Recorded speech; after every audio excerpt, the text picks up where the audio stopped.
We very rarely get to see inside a Hasidic Jewish home, so I can't wait for today's video. But for those who are new here, hi, I'm Frida Weisel. I am the only tour guide in Hasidic Williamsburg, New York. I actually grew up in and around this fascinating community, and on this channel, I share with you my knowledge, and I hope to welcome you into this very special and enigmatic world. This is Pearl, a fantastic personality of a woman who welcomed myself and Becca into her home with open arms. I can't stress how rare this is, as the Hasidic community has had a lot of negative experiences with media and is generally very camera shy. To get us started, we're in by far the most prominent area of the Hasidic home, which is the dining room, or as Pearl calls it, the Shabbos room, or as we called it as children, the Shabbos Shtib. Thank you so much for agreeing to show me your lovely house. With pleasure. And today is Friday, so... Erev Shabbos. So this is, this I got when I got married. My parents bought me 2 candlesticks, which is traditional. Hasidus is like Judaism on steroids. So what I'm showing you now is standard for every Torah home. Everybody gets married, lights 2 candles for Shabbos. Shuma v'zuchar, you know, to remember and to keep. Right. And as you have children, you add on for each child a candle. 5, 6, 7, 8, 9, 10, 11. Right. These are oil. And these are separate. This is this is a zgila for having good children. Really? Yeah, yeah. See, I'm going to get an education from you. No problem. Yeah. Oh, this is silver? I mean, except for Yes. the... Now this is it's a tzedukah box. So we give tzedukah before we light candles, right? Right. Okay. Lovely. But it's bulging with money. You should That's transfer. that's the whole idea. Oh, gotcha. And this is just a cinder. Oh, that's It just very helps, helps like instead of standing here with a match and going around, the cinder helps light the candle. I'm letting my kids. These are challahs, home baked challahs. Oh, you made them. Yeah. Looks really good. I'll give you one. You give me a challah? Your challah. You have extra? I have extra for you, special. Oh, that's so sweet. And the salt. Everybody always has salt on the table. Again, this is not necessarily Hasidus. This is Yiddishkeit. This is just Judaism. Wine. Do you drink wine? Do you drink wine? Yeah. Shabbos, yeah. I love wine. Oh, really? It doesn't love me, but I love wine. You're very health conscious, is it not? Against Don't you know that this is good? You're supposed to drink Suppose they keep changing their mind. Nah, not wine. Wine is good for you. Wine is good for you? You want to believe it. I'm very religious about it. How old is, for instance, your silver that you got when you got married? As old as my marriage. Which is? 56 years old. Wow, bless you. This is a traditional Sforim shank, like in every Jewish home. Is it also, how old? It's the same age like my marriage. So you got this as a part of the shtafid? Actually, this I got like a couple of years later. That I got together with my marriage furniture. When we buy furniture for our children, it's supposed to last literally a lifetime. So show us what you have here. Well, this is the traditional shas that every married man gets as a gift from his bride. This is Noida B'Yehuda. This is my husband's 9th. My husband is the 9th generation from the Noida B'Yehuda. Oh, really? You have yichus, you have My your husband. lineage. Your My husband and my children, not me. No, you. You have your own. You have your own. No, not really. My children are the 10th dar. Ben Acher Ben means son after son after son. From Noida B'Yehuda. Oh, this is a set of machzorim that traditionally all kalas get. Hasidic kalas, I don't know if, Yeah. but everybody. I think everyone gets it. Everyone gets it, right? Yeah. Okay, what else? What in here do you study? Personally, well, this is Satmar Rebbe's Purim, the Yoel. Okay. Can you understand this? Can you? No, read the because Hebrew? it's in Lushan Kodesh, it's in Hebrew. But Satmar Rebbe wrote a cipher, Ala Gila Vala Tmira, about Zionism, that was translated into Yiddish, which I did read. Which is unusual, no? No, women. it was made in Yiddish for women. Exactly, for For women. everybody who can't understand Lushan Kodesh, which is mainly women. So this. This is my Rebbe, our Rebbe, Satmar Rebbe. Also Rebbe. my Rebbe, you know. Oh, congratulations! My family follows the. Go on. He said Rabban Teitelbaum. Rabban Teitelbaum, right? Yes. Wasatma Hasidim. So these are my married grandchildren, and they stay here until the next one Gets kicked out. and then they go in my suitcase. How big is the suitcase? It's big. What's the max? I used to have 2. Now this couple complained very much that they want to stay here. So they got So they got to stay here, and this other couple, so I ended up having 4 instead of 2. this you made. Yeah. You're an artist. Oh, some artist. I'm not an artist. I like to create things. You like to create things. Do you do gobline? Do you needlepoint? I did. You for your children? You give them to your children? I don't do this anymore. I don't have time. Oh, but you when I you used made to. it, I used to. Yeah. you would give it to your children. Yeah. This is the living room. Can we see Becca? Can we see the living room? This is the living room. If you saw my video on kosher technology, you'll know that in the Hasidic community, there is no screen culture. Unlike for us in the secular society where our homes are often designed centrally around the living room and its screens, in the Hasidic community, the living room is often a modest sofa that is a space to maybe sit and read, or in Pearl's case, it's a seating overflow area. It's a big living room. It's a very big living room. Where's the TV?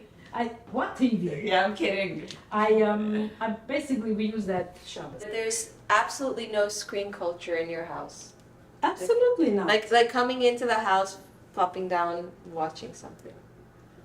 Can you imagine though? Is it something that you can mentally imagine? Of course, because I've seen houses with televisions, and when I was growing up, and when I was, every once in a while we would go down to the neighbors. Let's say a neighbor had a television. Once in the blue moon, we went down, like we watched President Kennedy's funeral. My father did too. Everybody. Everyone watched it. I watched the moon landing. Who was the neighbors? Modern Some of them Jews? were old American Jews who had still ended up staying here. I mean, Williamsburg was once not as Hasidic as it is today, obviously, you know. We multiplied, we grew, and we expanded, so everybody left because not everybody wanted to stay with the Hasidim. Personally, it's my most interesting part of Hasidic home that there's the living room is not the heart of it, that the dining room is the Shabbos shtiv. That's what we called it. Yeah, see? Now that you remind See? me. Yeah. The Shabbos. Yeah. This is, by the way, Pearl's, what is it? Country cottage. Look. Personal style look, which is not the conventional look. Well, you know, anybody could I mean, Anyone is allowed to.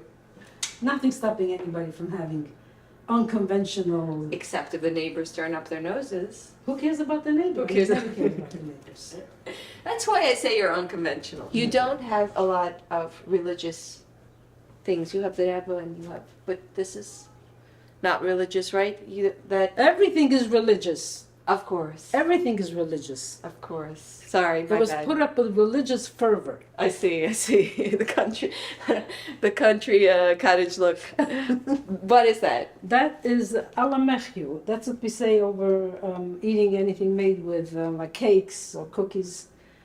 It's a brucha that I don't remember very well, so I have to have it up there so that when this is a blessing that we say after eating, not before, after. I don't remember it very well, so I have to have it up on the wall so that if I have to say it, I don't have to take out a siddur, you know. Now look, 75 Also- years and you don't remember it? I don't eat that much cake. That's why. That's So why. this was in my mother's house, and after my parents passed away, I wanted it up in my house. Oh, that's This sweet. it has like a It sentimental has a value to sentimental me. value. Yeah. Oh, that is sweet. That explains it. I do see that you have. Kippalach. Kippalach. Let me make a picture of that. Everybody Yeah. thinks that's like a. This is the You best. can't be Jewish if you don't have If you don't have kippola.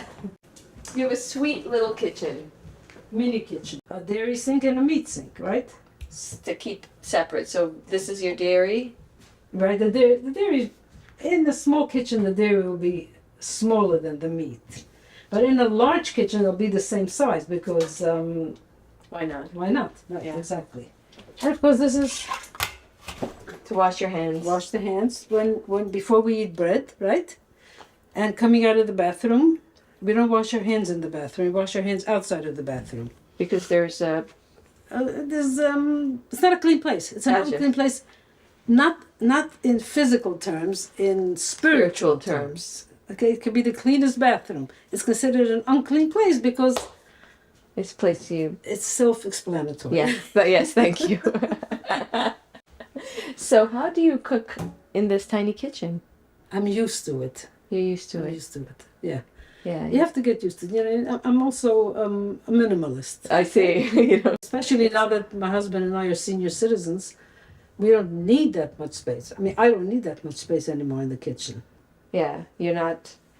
But I always had a very small kitchen, and I always managed. So this is the Hasidic thing.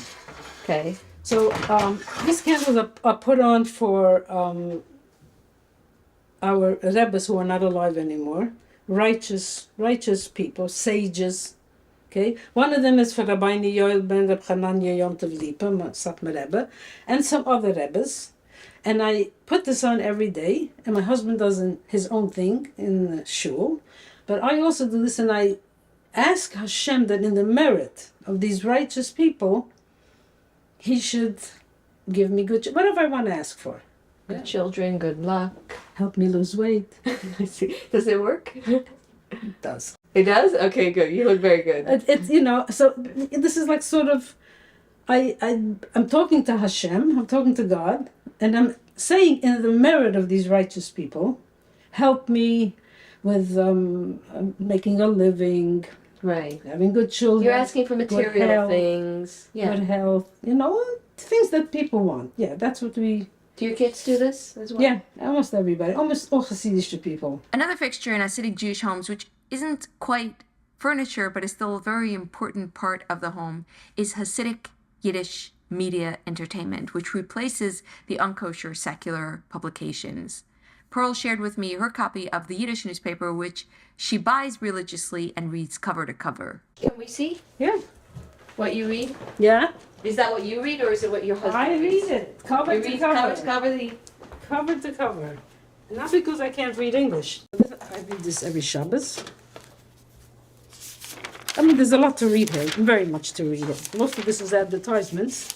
You ever look through this? Yeah, I looked through it. I did a YouTube video on Anatomy of a Hasidic Newspaper. Oh, yeah? We spent over an hour with Pearl, and at every opportunity she was delighted to enter into debate with me on all sorts of topics: the role of women in the community, the guiding power of faith behind many of the customs, the history of the community, and so on. And I hope to share that conversation with you in a separate video. So thank you so much for showing us your home. My pleasure. Yeah, and this lovely, lovely visit. I didn't get kugel though.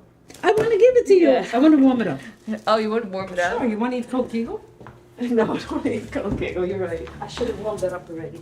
I'm hoping to share more home tours with you on this channel, but as I said, considering the difficulty in getting people to agree to be filmed, it is quite a rarity to actually get access, and I therefore really want to express my thanks to Pearl for her incredible hospitality and the overall good time I had in her company. Please subscribe if you've enjoyed this. I have many, many more videos on Hasidic life, interviews, essays, exploration of the culture, and I'd love for you to stick around to learn more about the thousands of Hasidic people whose lives have enriched and complicated this great city of New York.